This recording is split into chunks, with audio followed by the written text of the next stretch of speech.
You don't have to always wear the cape. You know what I'm saying? And so being able to get that through the agency and for the world to see, because, you know, behind closed doors, many times I'm one of one, right? So I'm sitting at the table and I'm the only Black woman at the table. I'm the only person of color, you know, at the table. I'm the only woman, you know, at the table. So, you know, for me, that campaign was definitely a victory and definitely a notch under my belt and my legacy that I'm very, very proud of. Absolutely. Welcome to Her Agency, the podcast. I'm your host, Brandi Rand. This is a space curated for Black women in advertising who are bold enough to pick up the pen, write the brief, take up space, and own their agency.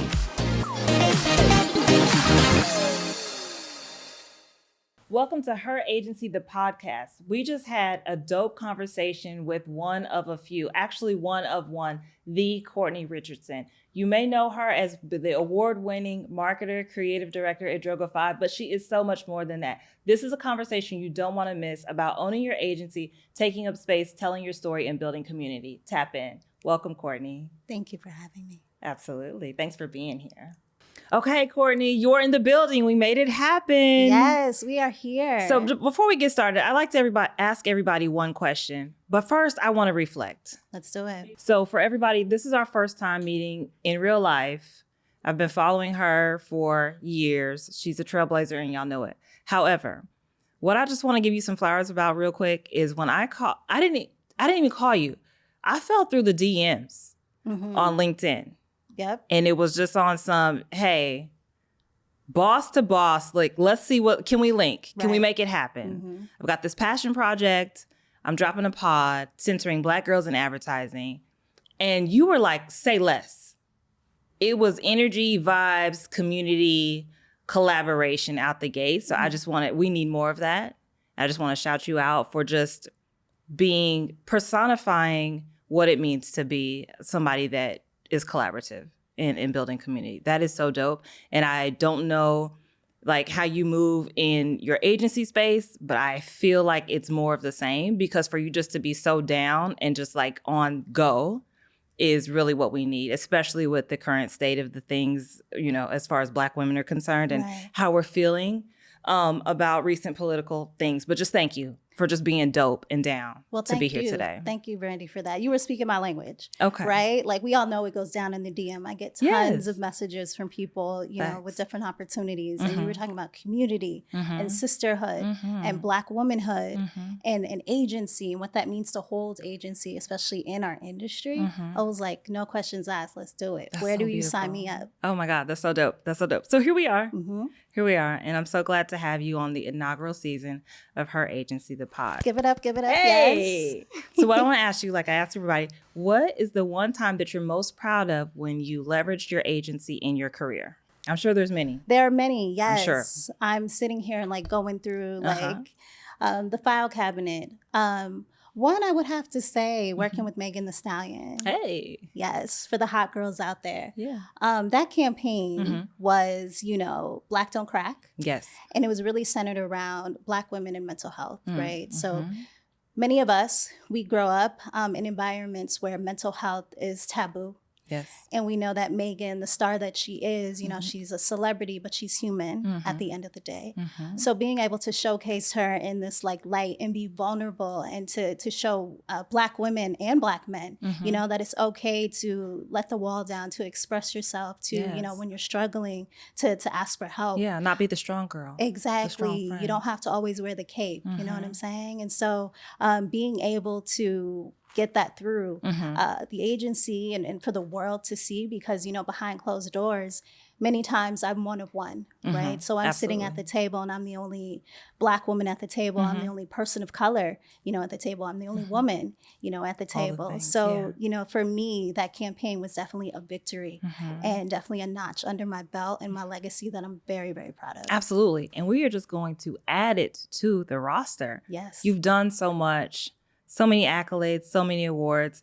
But what I love that you said there, and I typically don't double click on that first question. However, it was the fortitude that you had to present an opportunity to tell a story that's not often reflective of us as Black women or Black people in the space of mental health. And I know mental health has been a hot topic of conversation, especially with the state of the world right now. So just being able to, I guess, have the agency to pitch that, sell it in, get it done, and execute it so flawlessly. I commend you about that, because oftentimes we do get work passed. We do get work that is bought off on, but it doesn't necessarily have a message behind it. Right. Yeah. So that's a big deal. And I just want to commend you and give you your flowers about that. Thank you. Absolutely. I mean, this resume, it's impeccable. So here we go. Nike, Hulu, HBO, BET, AMC, and the list goes on, for the purposes of the fact that I've only got about 40 minutes with my girl here. But like, all this experience with these big brands, tell me, because you've done it so flawlessly, how and why is building your personal brand in the midst of all of that so important to you? It's so important. Why? Because it's cultural currency for me, right? My personal brand is my currency. That's what I exchange, right? As far as like who I am. So it's very invaluable. You know, we live in a world now of influence and not affluence. And so your personal brand has even more value, you know, than you think. We're all walking billboards at the end of the day. Facts. No matter who you are, or your walk of life, especially in this industry we're in, right? And because there's so few of us, it's even more important to have a personal brand, you know, to stand out even more, because oftentimes we're overlooked. Influence and affluence. The play on words, the wordplay there. Hopefully they're taking notes, as I encourage everyone to do in these moments. You've been awarded titles like Creative of the Year, right? Top 150 dope women doing dope things. If I could blush, I would, but you know. I mean, it's amazing. And recognized as a trailblazer at Ad Color. What role do you think that your personal brand played in securing some of those accolades? Yeah, for sure. That's a great question. Personal brand is the reason why, you know, people seek me out because my personal brand is authentic, right? From the work that I do, from even my appearance, you know, all of that is tied to my self-concept. Yes, because you will put it on. Yes, you have to. You will put it on. From the top down, right? And so, fabric. you know, when you walk in a room, you stand out, you know, and people see that. And they want that, right? Absolutely. And so they want a little bit of me sort of injected, you know, in the work. And for me, it's really important for me to stay true to who I am and put my lived experience in, you know, all of the campaigns that I work with and work on. So like even Nike, you know, was a great example of that. And, so I'm just really thankful, really blessed that I have people knocking on my door and wanting to collaborate and wanting to do the work. And although at the end of the day, it's not easy, it's definitely worth it. Because people can do the work. Like there's people out there from a creative perspective that can get a call, put a campaign through. But I do believe in my heart of hearts that you get the call because of the sauce that you add to it. There is definitely a currency that's added to, like, yeah, we could call this other agency, but where's Courtney at? Right. Like, get me Courtney Richardson. Get her on the line. Put my people in contact with her people, because there's a certain level of proof that comes with it. With what you bring to the table. So tell me a little bit about like your approach creatively. How do you approach projects, whether it's a pitch or whether you're coming in to, you know, talk through the insights to even just get the thing sold in? Like, how do you approach creatively your work? Yeah, so I don't really tell people my plan, right? Like my little secret code, if you will, my cheat code. Yeah. But I'm going to, you know, give your viewers an exclusive. Just a little bit. into the mind of Courtney Richardson. I actually am very much influenced by the music industry. Okay. And so, especially in the 90s, right? Like when the music industry, there were budgets. The music was good. And the music was good. The golden age of like hip hop and R&B. Yeah. And so I really use that as my strategy. So like I even A&R my teams. Right? Oh, okay. So it's not about if you're a great writer or a great art director, but do you have, you know, that it factor, right? Like, do you have your pulse on culture, for example? If the culture isn't, you know, your speed or your groove, or you're not a part of the culture, like, are you willing to be open, right? To do the research, to be amongst the culture and be comfortable in the culture, right? So I really use the music industry sort of as my strategy to navigate from campaigns to ideas, to even having like writers' rooms, for example. Nice. You know, pulling inspiration from the past and in the present. And I'm super collaborative when it comes to my ideas and my campaigns, because I can't do it, you know, on my Alone, own. right. And especially when it's cultural work. Like you need the backing, you need the cosign, you need your team to work together to push ideas through. Because, girl, I've seen some things. I've heard some things. You know what I'm saying? I've been subjected to things. So, you know, having the team is vital. It's essential. I love how music is your through line. It is. There's only a handful of things that bring people together, regardless of your walk of life, your creed, your income. It's sports and it's music. Yep. Those are the two main ones. And I think that that's such a critical component to how you approach just cultural insights, how you write a brief, how you build a strategy. Because if there's people that listen to various artists that come from various different backgrounds of life, but uniting people through sports and music, that's a major key. Yes. I'm confident that our listeners are going to definitely tap into that, because that's brilliant. But also just not just tapping into it, you have to be of the culture. Yes. Talk a little bit about your background and how music is so near and dear to your heart. Yeah. So music is life to me. And I'm really, honestly, a creative because of my uncle was a music video director. Okay. And so I would spend summers in New York on set. You know, he's directed music videos for the Wu-Tang Clan and No Limit, Masterpiece, Silk the Shocker, all of them. All the greats. Yeah, all the greats, the golden age, like we were talking about of music. And that really inspired me for him to actually take, you know, these lyrics, these songs, and really kind of paint this sort of visual picture for the world, right, to resonate with. And that really like opened my eyes to the world of creativity. You know, I come from a long line of experts in, you know, medicine and law, politicians, you know, doctors. And so being the one who's like creative and different, you know what I mean? Like I really embrace that and I'm really proud of that. Yeah, that's a big deal. But it's because of him truly that I really kind of hit the ground running and really took this as a professional opportunity, a career to get paid for, you know, my creativity. Yeah. So growing up in a creative space, do you feel like that empowered you more to like show up as your authentic self? Because one thing that you do not shy away from is, you know, showing up as you are. Like if we've got, you know, the drip today with the pink, you know, platform, that's what we're doing. If we've got the, you know, the bling on, you know, just on a regular, what's today? Saturday, Friday. That's what we're doing. Right. Oftentimes, girls in our industry, though, we hear show up as your authentic self, bring your full self to work. And we know truly that sometimes we don't find that until we're mid-career, senior career level.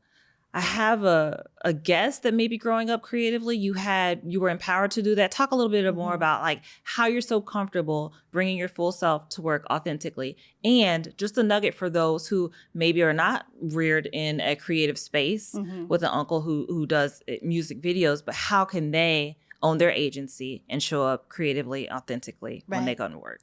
Well, if you don't believe it, then you can't be it. Right. So when I say that, that really means like trusting yourself, you know, trusting that you belong in the space, you belong in the room, that, you know, the ideas that, you know, you want to execute, you have them, like you're one of one, you know what I'm saying? And so you only live once, to be quite honest with you. So just take the leap. The worst thing that could say is no. But you use that no as, and for me, I take no's as like fuel. Like I eat that for breakfast. Okay, let's talk about it. You know, no's are the breakfast of champions. Yes, like that is the fire under my ass. Yeah, and every leader will tell you need the no's to get to a yes. Everybody in leadership will tell you that. I love that. Yep. You know, being comfortable with the no. Yeah, yes. Be comfortable in the no. Yeah. Take in the no. Accept the no as a challenge, you know, and you know, no, but really that is like my fuel. Like you tell me no, I will find a way. Yes. And so I'm definitely a resilient creative, and honestly, the people who closed the door, you know, in my face, have stopped opportunities. Thank you for that. Right. Because, you know, I can say I'm an award-winning, highly sought after, you know, creative in this space, and it's ... and more to come. Yeah. It's that rejection that only has like empowered me even more to go for it. So I would definitely encourage any and everyone, particularly Black women, to really, really embrace that. And, you know, don't apologize for it either. No apologies. Yep. We're never not say playing sorry. Small. No. Because you're not a sorry person. No, you can say not. my bad or I apologize. Or I got you next time or but never I'm sorry. That's beautiful. Let's double click on something though. You said no fuels you. And what I've learned, you know, is no sometimes just means no, not right now. So tell me a time where you got that no, but you pushed through maybe on that same thing you got that no from, right? Or about. And what was the end game there? What was the story? Yeah. So I would have to say like Nike, for example, working with Nike, you know, such a huge company, you know, just so many people, so much red tape. And they wanted to kind of go their classic route of working with athletes. And I said, well, you know, I totally understand that. I respect that. Nike is known for that. But what about being known for something new, something unexpected, you know, and community? Are like athletes, right? Right. Like we have, you know, young women, young girls in the STEM space who are, you know, doing marathons, but they're hackathons, right? Like those are athletes. They are. You have people who are, you know, doing good in the streets of Chicago. You know what I'm saying? Out there in the cold, giving, you know, shoes and jackets to those in need. They're athletes, right? Like they have the persistence as a LeBron or Michael Jordan. So why not do a campaign on them? That no turned into a yes. They did not want to move forward and work with, you know, the community for this particular campaign, All for One, that I did. That's brilliant. But me encouraging them and convincing them, that no turned quickly into a yes. And that's because I believed in the vision and didn't stop. That's so good. And I just want to just reiterate the fact that, yes, we will always get a no. Sometimes it's a no and a full stop, and that's cool. But sometimes there is the opportunity just to dig a little bit deeper, reposition it, say it in a way that, you know, is appealing to the audience, but there's not always a no that's a full stop, but sometimes there is. That's so good. Let's talk about pursuing passions outside of work. Yes. I'm so excited to get into it. The Museum of Nail Art. We're calling it Mona for sure. Yes, nickname is Mona. Hey, Mona. Hey, Mona. Let's talk about it. So it's not like you're not already doing enough. You're doing a lot in the industry, but then you decide to go down this path and launch Mona. Tell me about what inspired you to do that and what the girlies need to know to be in the building when it goes live. Are you a Black girl in advertising? If so, we've created the most amazing space just for you. If you are ready to thrive and not just survive in this male-dominated space, if you want to lock arms, build community and culture with others that look like you, join her agency, The Collective, a place where we're having real conversations, doing the work, building our brands, taking up space, and owning our agency. See you there.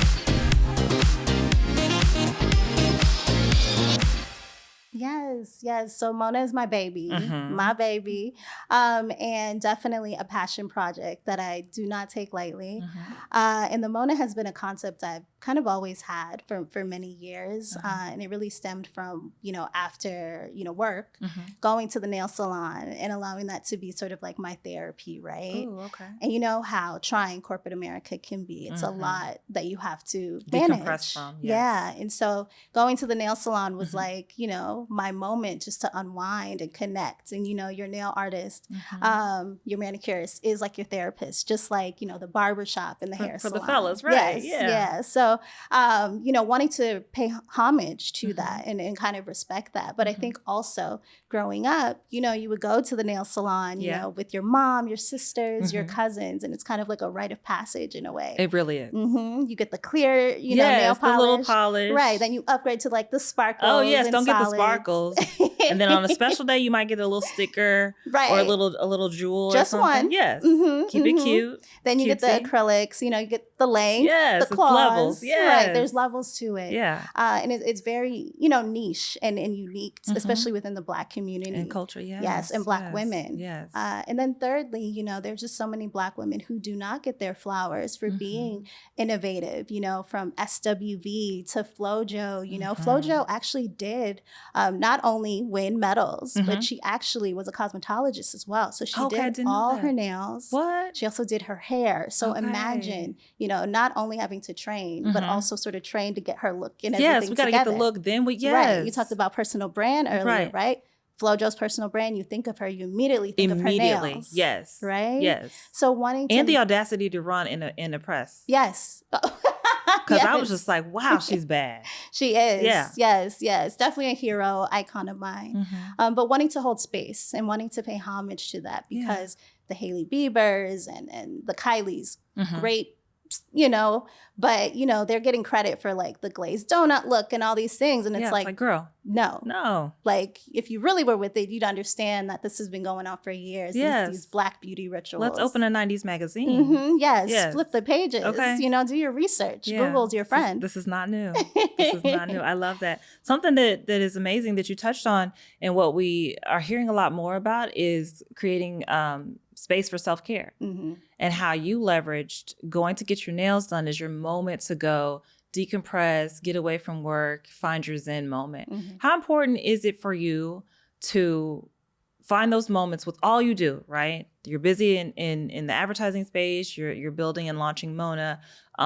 How important for you is it is self-care and taking the time? Yeah. It's definitely important. And I'm actually learning more of the importance and how it should be, more important to me. And I should really follow, these self-care rituals, especially, the state of the world, that we're in. Right. I have made this sort of like contract and agreement with myself that this is my season of rest. Ooh. This is my season of rest. Okay.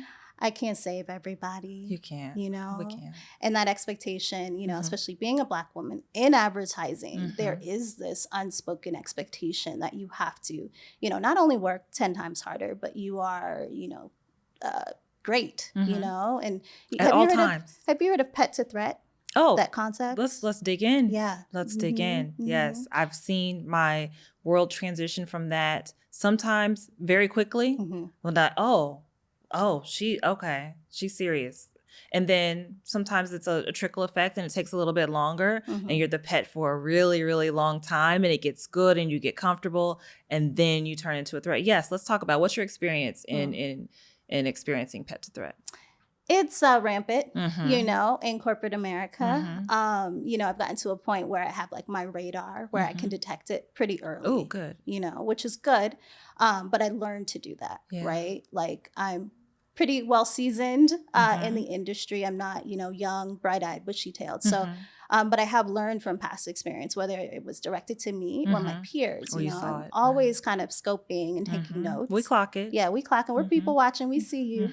But at the end of the day, like for me, I see it, and you're going to get what you're going to get. You know what I'm saying? Like, no apologies. I am going to be who I am. You're going to like me. You're going to love me. You may hate me. Yeah, or you're not. But that's not going to, switch up. Impact how I move. Exactly. Absolutely. So just for the audience, pet to threat is when it happens to Black girls all the time, but we come in a space, we are fawned over, we're the best thing since sliced bread.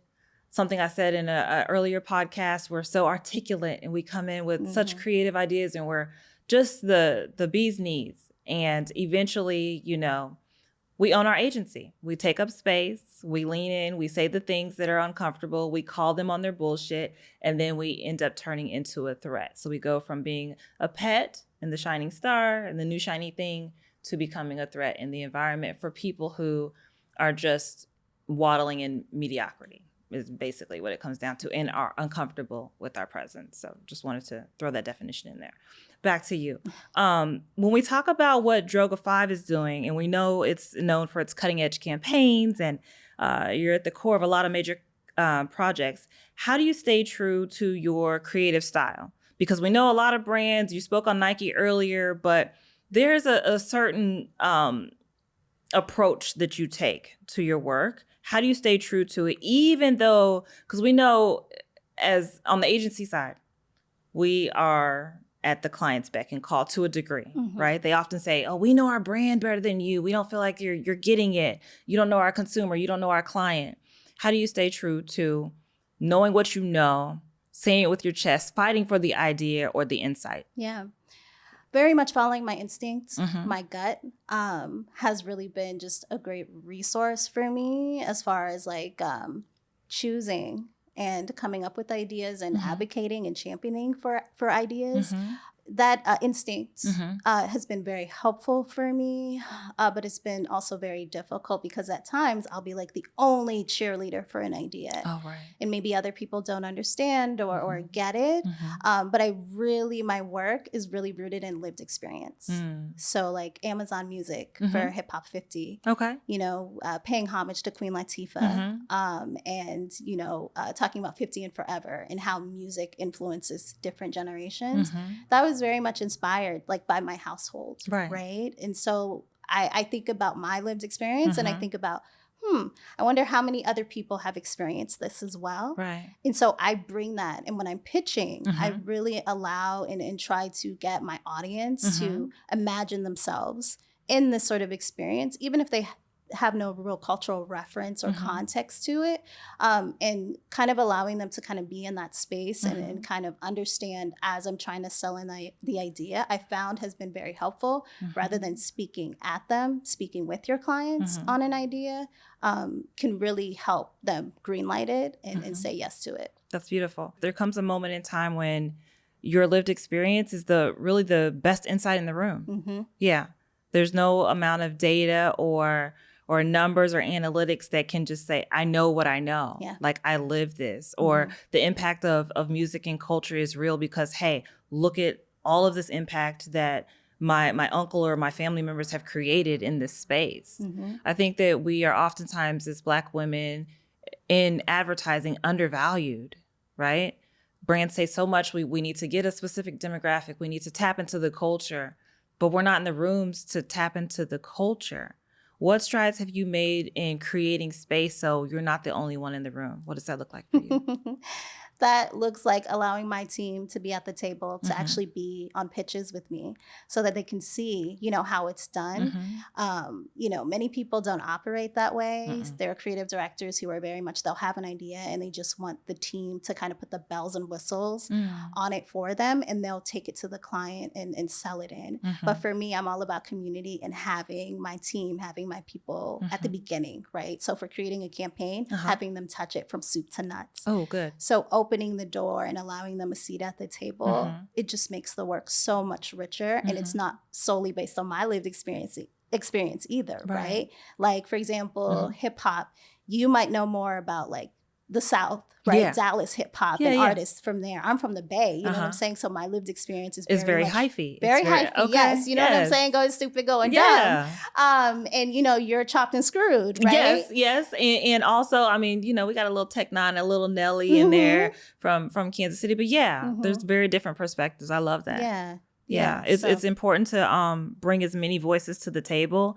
And it's critical to have people in the building that can advocate for that. Right. And even though you are the Black leader, the Black woman, the Black creative in the room, it's important also to hone in on the fact that we don't represent everybody. Yep. So your perspective of as a Black woman in advertising or a Black woman from the Bay, you know, might not be a friend of mine, Denisha Lomax. She might have a completely different perspective on being a Black girl from the Bay, right? And so I think that we just need to be mindful that, yes, if we're in the room, and yes, if there's another Black girl in the room, to still create space to let her speak, right? Because we're not a monolith, and we all have very different lived experiences. That's beautiful. For women just starting out, let's give them some advice. How can they build a meaningful career that aligns with their personal brand and values? What would you say to the newbie coming out of MAPE, coming out of Add Color Futures? What should they do? There's so many things that you can do. I think one thing is sort of mapping out your value system.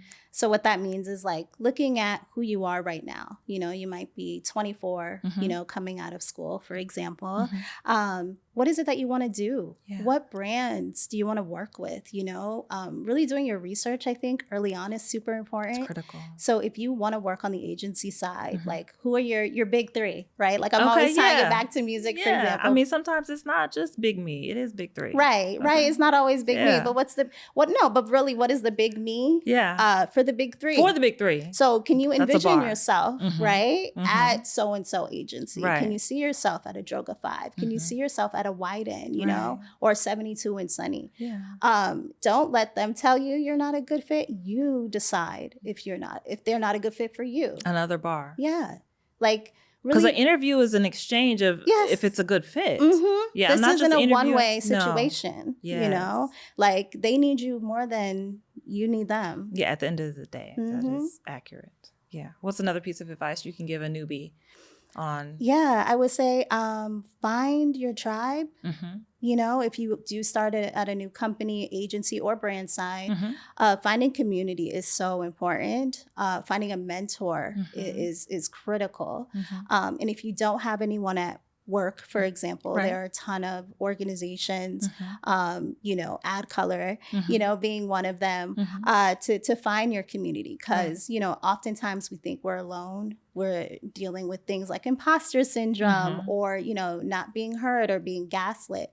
And when you're with your community, it'll open your eyes. You'll be like, hold up, I'm not the only one here. Right. And I know y'all heard that. Right. And I'm not imagining It's not just me, right? Yeah. That's really good advice. Okay. So let's look in the future. What are you excited about coming up over the next 6 to 12 months? Personally or professionally, what is getting you out of bed, bringing you joy and excitement?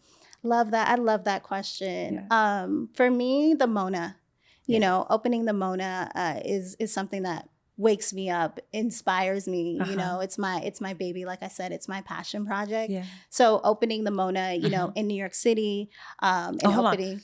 Did I not address it right? Is it the Mona? The Mona. Okay. Yes, the Mona. Let's be clear. So I think I just did Mona earlier. So the Mona. The Mona. Okay. Yes. Doing the that. Mona. Yeah. Opening in New York in 2025. Okay. And then opening other locations. So looking at Atlanta, Detroit would be cool. Beautiful. The Bay, and then going overseas and opening in South Korea. We worldwide. Yes, you have to be. Absolutely. You have to be. But other things, you know, that really are sort of on my sort of plan within the next 6 or 12 months is I'd love to start writing my memoir. That has to happen. My memoir, doing a documentary about my life. And then I actually have added to my vision board. One day I want to run for the mayor of Oakland, California. What? Yes. Pretty in politics. Hey. You heard it here first. And we need to coin that term. Pretty in politics. Yes. I know Sweetie to do my campaign song. Yes, you do. She's from the Bay too. Okay, yes. A little collabo moment. I'm sure you can get that done. Yes. Real quick recap. Top 3 takeaways from this conversation that we just had for the girlies out here who need to know how to own their agency. Yes. Top 3 gems. Let me speak to the girlies out there. Come closer. Yes. Turn up the volume. Definitely your vibe is your tribe. So making sure that your community, whether it's, you know, at work at your 9 to 5 or your 5 to 9, you're in the group chat, connecting with people, just, you know that you're not alone and you don't always have to do it on your own. Leaning into your community, leaning into your people, leaning into your sisters, your brothers, will be something that is very helpful for you, but also, you know, not just something, you know, you'll be in your 30s, your 40s, your 50s. That advice is definitely still something that you should really, you know, take heed to. Do your research, you know, really kind of decide like what is the fit for you, not allowing people to determine your fit for them. Right. And really just honestly, truly be yourself. Have fun. You know, that's really my goal in everything I do, whether it's, you know, my 9 to 5, like I said, or my 5 to 9 for the Mona. Truly expressing yourself and being genuine to who you are, you know, 3 things I think will help people. It's not easy, right? Let's keep it real. It's not, you know, rainbows and unicorns, but really kind of believing in yourself and giving yourself space as well. You can't do everything, you know, in one day. And I definitely have learned that, you know, balancing my 9 to 5, working at Droga, being an award-winning creative director, but also with the Mona. So I do, you know, take time to decompress from both. Have fun. Yes. Build your tribe, build community, and write your story. I love that. Story, That's beautiful. Thank you so much for joining me today and tapping in. Oh, girl, I had so much fun. And we are going to be on the lookout and be in the building for the Mona. The Mona, yes. Thank you, Courtney. Thank you very much.